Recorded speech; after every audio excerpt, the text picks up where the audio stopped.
नमस्कार साथियों, आप सभी का एक बार फिर से स्वागत है।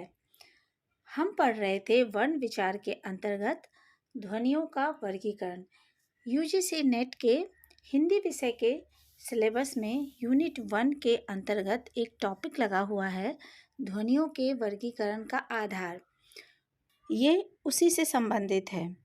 इसके पहले के वीडियो में मैंने स्वर के वर्गीकरण के बारे में विस्तृत जानकारी दी थी। आप वह वीडियो अवश्य देखिएगा, निश्चय ही आपको उससे लाभ मिलेगा। उसका लिंक मैं डिस्क्रिप्शन में दे दूंगी।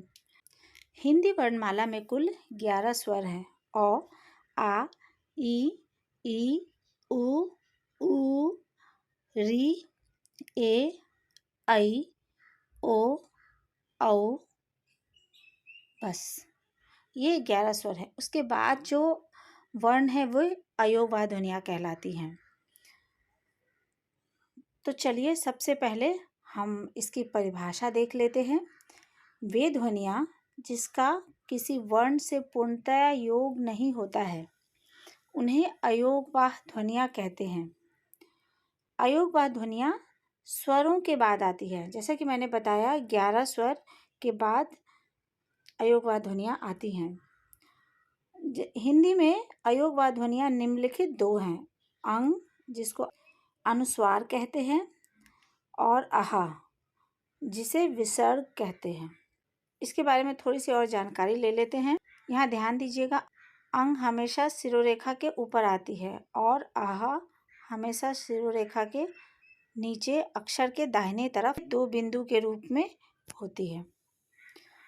इसके बारे में थोड़ा सा और देख लेते हैं। अगर हम नाम की बात करें तो अंग को किस नाम से बुलाते हैं? अनुस्वार कहते हैं, और आहा को विसर्ग कहते हैं। उच्चारण स्थान की बात की जाए तो अनुस्वार का उच्चारण स्थान नासिका है। यह ध्वनि नाक से बोली जाती है। यहाँ पे एक ध्यान देने वाली बात है, चंद्र बिंदु और ये बिंदु, अनुस्वार को बिंदु भी कहते हैं। चंद्र बिंदु का उच्चारण मुंह और नासिका दोनों से होती है, और अनुस्वार यानी बिंदु का उच्चारण सिर्फ नासिका से होती है। तो ये अंतर है छोटा सा, इसको ध्यान में रखिएगा। आहा, विसर्ग, विसर्ग का उच्चारण स्थान कंठ होता है। इसे कंठ या काकल्य भी कहते हैं। परीक्षा में कभी कभी पूछ लिया जाता है कि आहा कैसी ध्वनि है, कंठ या काकल्य। अगर दोनों विकल्प में दिए गए हों तो आपको काकल्य को ही सही समझना चाहिए, कंठ को नहीं। तो आहा जो है कंठ से उच्चारित होती है, कंठ के थोड़े नीचे से ये उच्चारित होती है, इसलिए इसे काकल्य भी कहते हैं। अयोगवाह ध्वनियों के बाद व्यंजन वर्ण आता है। तो चलिए सबसे पहले व्यंजन वर्ण की परिभाषा देख लेते हैं।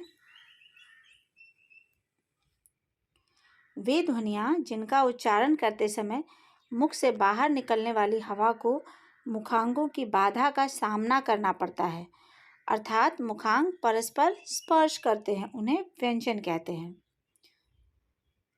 अर्थ स्पष्ट है कि वे ध्वनियाँ जिनका उच्चारण करते समय मुख से जो हवा बाहर निकलती है उसको बाधा का सामना, मुखांगों की बाधा का सामना करना पड़ता है। मुखांग पिछले वीडियो में मैंने आपको बताया था, कंठ, तालु, मूर्धा, दंत और ओष्ठ, ये मुखांग कहलाते हैं। तो हवा इनसे टकराते हुए बाहर निकलती है, सीधे रूप से बाहर नहीं निकल पाती है। वो कैसे भी पूरी तरह से टकराए या आंशिक रूप से स्पर्श करे, पर ये स्पर्श करते हुए ही व्यंजन वर्ण उच्चारित होती है। आगे हम बात करते हैं, हिंदी में निम्नलिखित 33 व्यंजन ध्वनियाँ हैं। क, ख, ग, घ, अंग, च, छ, ज, झ, य, ट, ठ, ड, ढ, ण, त, थ, द, ध, न, प, फ, ब, भ, म, ये स्पर्श व्यंजन कहलाते हैं। ये क्या कहलाते हैं? स्पर्श व्यंजन या वर्गीय व्यंजन भी इसको कहते हैं, या वर्गीय व्यंजन भी इसको कहते हैं। इसकी संख्या 25 होती है। कितनी होती है इसकी संख्या? 25 होती है। और ये अंतस्थ व्यंजन कहलाते हैं, ये अंतस्थ व्यंजन कहलाते हैं, और ये श, श, श, ह, ऊष्म व्यंजन कहलाते हैं।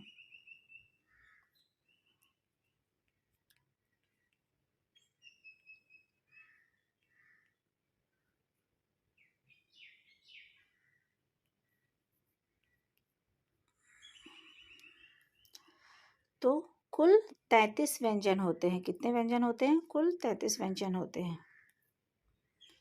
अब हम व्यंजन के वर्गीकरण को विस्तार रूप से देखते हैं। सबसे पहला वर्गीकरण है उच्चारण स्थान के आधार पर। सबसे पहला वर्गीकरण उच्चारण स्थान के आधार पर हम देखेंगे। कंठ की बात करें तो सबसे पहले इसमें अ और आ ये स्वर वर्ण है। व्यंजन की बात करें तो 5 व्यंजन है इसमें। क वर्ग 5 और एक 6। ह भी शामिल है। क ख ग घ अंग और ह ये कंठ से उच्चारित होते हैं। ये अयोगवाह ध्वनि अह हो गई। इसको क्या कहेंगे? कंठ ध्वनि। दूसरा है तालु।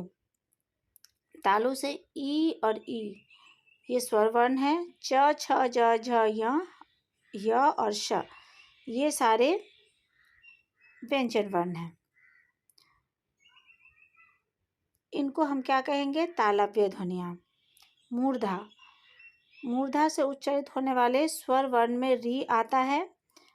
बाकी व्यंजन वर्ण में ट ठ ड ढ ण र और श मूर्धन्य श ये वर्ण व्यंजन वर्ण के हैं जो मूर्धा से उच्चारित होते हैं। इनको हम कहते हैं मूर्धन्य वर्ण।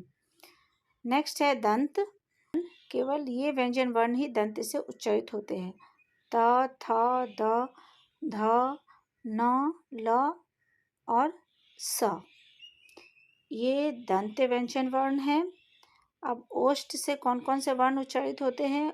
उ और ऊ ये 2 स्वर वर्ण हैं जो ओष्ठ से उच्चारित होते हैं। व्यंजन की बात करें तो प फ ब भ म ये ओष्ठ वर्ण है। नासिका से उच्चारित होने वाले सबसे पहले अयोगवाह। अब अंग य अ न और म ये सारे जो ध्यान दीजिएगा यहाँ पे इसमें हलंत लगे हुए हैं।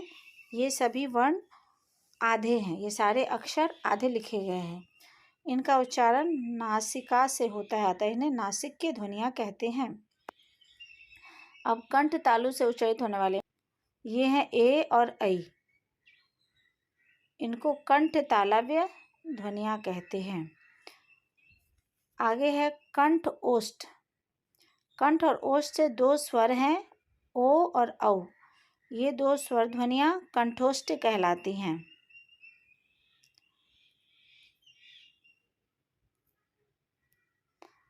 अंत में आता है दंत ओष्ठ।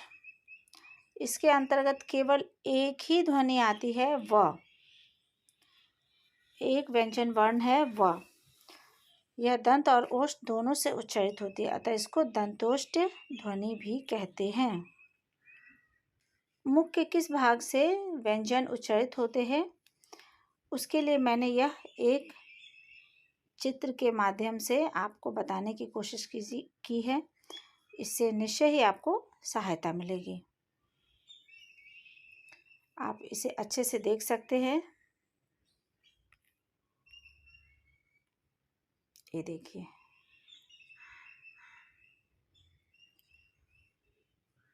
बिल्कुल ही स्पष्ट रूप से इसमें सभी वर्णों का वर्गीकरण। हमारा अगला वर्गीकरण है श्वास की मात्रा प्राणत्व के आधार पर या वायु प्रक्षेप की दृष्टि से। इस दृष्टि से 2 व्यंजन को 2 भागों में विभाजित किया गया है, अल्प प्राण और महाप्राण। सबसे पहले हम बात करते हैं अल्प प्राण की। वे व्यंजन जिनके उच्चारण में श्वास की मात्रा कम लगती है उन्हें अल्प प्राण व्यंजन कहते हैं। स्पष्ट है कि जिन व्यंजन के उच्चारण में श्वास की मात्रा बहुत कम लगती है उन्हें अल्प प्राण व्यंजन कहते हैं। जो हमारे स्पर्श व्यंजन है, वर्गीय व्यंजन 25 वर्गीय व्यंजन है, उसमें से पहला, तीसरा और 5वां वर्ण जो है वो अल्प प्राण ध्वनियाँ हैं। यहाँ मैंने लिख कर भी दिया है, आप देखिएगा। और उसके साथ साथ अंतस्थ व्यंजन, ये य लव अंतस्थ व्यंजन है, ये भी अल्प प्राण व्यंजन है। तो कुल ये आपके 15 हो गए और ये 4, इनको मिलाकर टोटल 19 व्यंजन हैं जो अल्प प्राण व्यंजन हैं। अब हम बात करते हैं महाप्राण व्यंजन की। वे व्यंजन जिनके उच्चारण में श्वास की मात्रा ज़्यादा लगती है उन्हें महाप्राण व्यंजन कहते हैं। वर्गीय व्यंजन जो 25 हैं उसके दूसरे और चौथे व्यंजन अर्थात ख और घ। अल्पप्राण ध्वनियों में आपने देखा कि पहला, तीसरा और पांचवा जो वर्ण हैं वह अल्पप्राण ध्वनियाँ हैं, और जो बच गए दूसरे और चौथी ध्वनियाँ जो बच गई वे महाप्राण ध्वनियाँ हैं। और ये श, स और ह ये उष्म व्यंजन है, ये भी महाप्राण ध्वनियाँ हैं। तो यह कुल 10 ध्वनियाँ हैं। ख, घ, छ, झ, ठ, ढ, थ, ध, फ और भ। ये 10 स्पर्श व्यंजन हैं जो महाप्राण ध्वनियाँ हैं। और श, श, ह ये चार उष्म व्यंजन हैं। इस तरह से कुल 14 व्यंजन जो महाप्राण ध्वनियाँ हैं। आगे हम देखते हैं स्वर यंत्रियों में कंपन घोषत्व के आधार पर उच्चारण में नाद की दृष्टि से 2 भागों में वर्गीकृत किया गया है, सघोष एवं अघोष व्यंजन। सबसे पहले हम बात करते हैं सघोष व्यंजन की। इसे घोष व्यंजन भी कहते हैं। वे व्यंजन जिनका उच्चारण करते समय स्वर यंत्रियों में कंपन होता है वह सघोष व्यंजन कहलाते हैं। अर्थात इनका उच्चारण करते समय जो हमारी स्वर यंत्रियां हैं उसमें कंपन महसूस होता है, कंपित होकर वह वर्ण बाहर निकलते हैं, तो इन्हें सघोष व्यंजन कहते हैं। स्पर्श, यहाँ फिर से ध्यान दीजिए, जो स्पर्श व्यंजन हमारे 25 वर्गीय व्यंजन हैं उसके तीसरे, चौथे और पांचवें वर्ण जो हैं वो सघोष ध्वनियाँ हैं। उसके साथ अंतस्थ व्यंजन और ह, ये अंतस्थ व्यंजन और ह ये सभी सघोष ध्वनियाँ हैं। कुल 20 व्यंजन हैं, सघोष ध्वनियाँ हैं।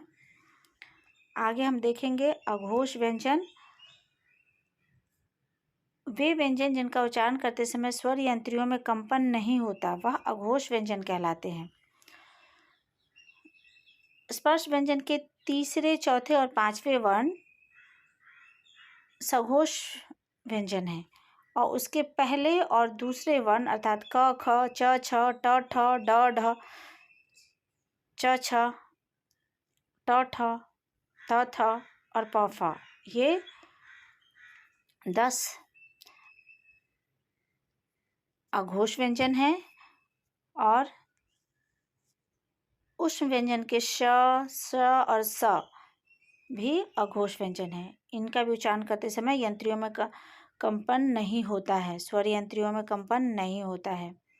अतः कुल 13 व्यंजन हैं जो अघोष व्यंजन हैं।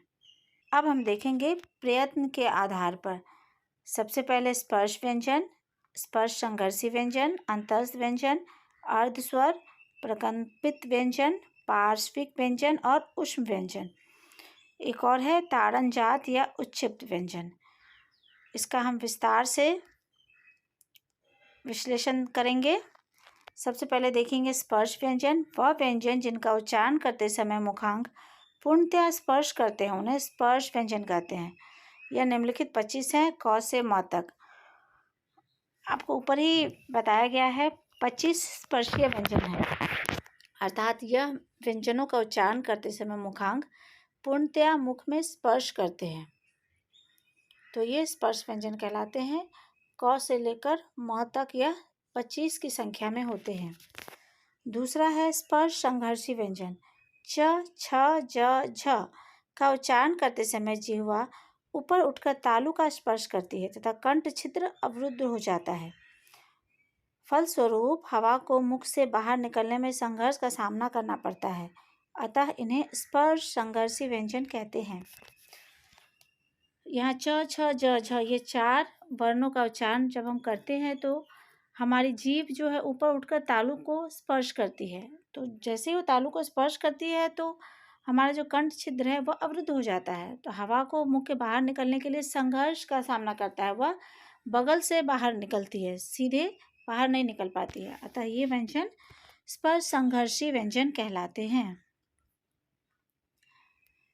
अब हम देखेंगे अंतस्थ व्यंजन। य, र, ल, व का उच्चारण करते समय मुखांग पूर्णतः स्पर्श न कर आंशिक स्पर्श करते हैं। इनकी स्थिति स्वरों और व्यंजनों के बीच की मानी गई है, अतः इन्हें अंतस्थ व्यंजन कहते हैं। अंतस्थ व्यंजन, अंतः मतलब अंदर स्थित होना, स्थ मतलब स्थित होना। तो ये व्यंजन वर्ण का उच्चारण है अंदर से होता है, कंठ से उच्चारण होता है। इनका उच्चारण करते समय मुखांग पूर्णतः स्पर्श न करके आंशिक स्पर्श करते हैं, पूरी तरह से स्पर्श नहीं करते मुखांग, तो इन्हें अंतस्थ व्यंजन कहते हैं। इनकी स्थिति स्वरों और व्यंजनों के बीच की मानी गई है। आगे है अर्ध स्वर। य और व, ये दो वर्णों का उच्चारण करते समय मुखांग न के बराबर स्पर्श करते हैं, अतः इन्हें अर्ध स्वर कहते हैं। आप य और व का जब उच्चारण करेंगे तो आप ध्यान देंगे आपकी जीभ है जो मुखांग में नहीं के बराबर स्पर्श करती है, बहुत थोड़ा सा स्पर्श करती है, अतः इन्हें अर्ध स्वर कहते हैं। आगे बात करते हैं प्रकंपित या लुंठित व्यंजन। र का उच्चारण करते समय जीवा में कंपन होता है, अतः इसे प्रकंपित व्यंजन कहते हैं। जब हम र का उच्चारण करते हैं तो जीभ में आप ध्यान दीजिएगा कंपन से महसूस होती है, इसी की वजह से इन्हें प्रकंपित व्यंजन कहते हैं। र का उच्चारण करते समय जीवा ऊपर की तरफ मुड़ जाती है, अतः इसे लुंठित व्यंजन भी कहते हैं। जब र का उच्चारण करते हैं तो क्या होता है, जीभ में कंपन होती है, इसलिए इनको प्रकंपित व्यंजन कहते हैं। एक और चीज़ ध्यान देना है कि र का उच्चारण करते समय जीभ जो है ऊपर की ओर मुड़ जाती है, थोड़ा सा जीभ ऊपर की ओर मुड़ जाती है, इस कारण वश इसे लुंठित व्यंजन भी कहते हैं। अब है पार्श्विक व्यंजन। ल का उच्चारण करते समय हवा जिह्वा के दोनों पार्श्व भागों से बाहर निकलती है, अतः ल को पार्श्विक व्यंजन कहते हैं। जब हम ल का उच्चारण करते हैं तो हवा जो है जीभ के दोनों भागों से बाहर निकलती है, इसलिए ल को पार्श्विक व्यंजन भी कहते हैं। उष्ण व्यंजन। श, श, स और ह का उच्चारण करते समय हवा घर्षण के कारण उष्ण होकर बाहर निकलती है, अतः इन्हें उष्ण व्यंजन कहते हैं। अब है उच्छिष्ट व्यंजन। र और ढ, यहाँ ड और ढ के नीचे बिंदी लगी है, इसे नुक्ता कहते हैं, जो नीचे लगता है उसको नुक्ता कहते हैं। इन दो वर्णों का उच्चारण करते समय जीभ ऊपर उठकर झटके के साथ शीघ्रता से नीचे आती है, अतः इन्हें उच्छिष्ट व्यंजन कहते हैं। जीभ है ऊपर जाती है और झटके के साथ नीचे आती है, ड ढ, इसीलिए उच्छिष्ट व्यंजन कहते हैं। र और ढ को तारनजात व्यंजन भी कहते हैं। वीणा के प्रतारित तारों के गूंज होने के कारण र ढ तारनजात व्यंजन कहलाते हैं। इनका उच्चारण करते समय वीणा के जो प्रतारित गूंज होते हैं, प्रतारित तार से जो प्रतारित तारों की जो गूंज होती है, उस तरह की गूंज सुनाई देती है, इसीलिए र और ढ व्यंजन को तारनजात व्यंजन भी कहते हैं। यह ड और ढ का विकास करके बने हैं, अतः इन्हें विकसित व्यंजन भी कहते हैं। ड़ और ढ को द्विगुण भी कहते हैं। जब इनका प्रयोग शब्द के आरंभ में होता है तब यह नुक्ता रहित होते हैं, जैसे ढक्कन, ढाल, डमरू। शब्द के मध्य या अंत में प्रयोग होने पर यह नुक्ता सहित होते हैं, जैसे पढ़ाई, सड़क, लड़का।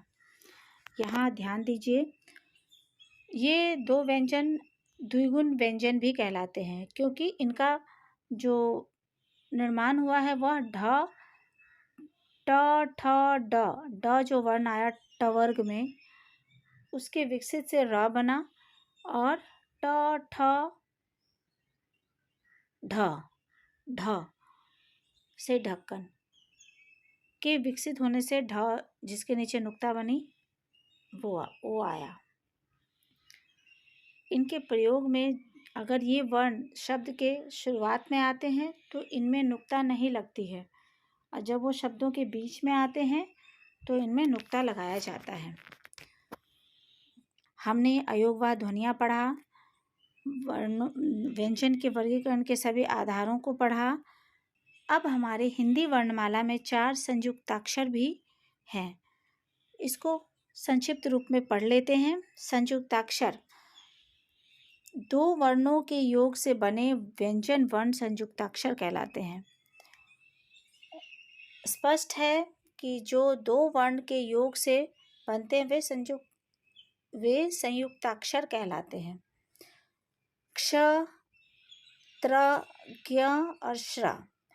क्ष किससे बना है? क, श और अ से क्ष बना है। त, र और अ से त्र बना है। ज, य और अ से ज्ञ बना है। श, र और अ से श्र बना है। तो इस प्रकार हमारी हिंदी वर्णमाला में कुल 11 स्वर, 2 अयोगवाह, 25 वर्गीय व्यंजन, 4 अंतस्थ, 4 ऊष्म, 4 संयुक्ताक्षर, 2 उच्छिष्ट ध्वनियाँ हैं। कुल मिलाकर यह 52 वर्ण बनते हैं। तो हिंदी वर्णमाला में कुल 52 वर्ण हैं। हमने इसका वर्गीकरण विस्तार रूप से देख लिया है। निश्चय ही यह वीडियो आपके लिए कुछ न कुछ उपयोगी होंगे। यूजीसी नेट के सिलेबस में ध्वनियों के ऊपर 1-2 प्रश्न अवश्य आते हैं। अगर आपने यह वीडियो अच्छे से देखा है तो आपके 1-2 नंबर कंफर्म हो जाएंगे। वीडियो को अंत तक देखने के लिए आपका धन्यवाद। मिलते हैं फिर अगले वीडियो में। तब तक के लिए नमस्कार।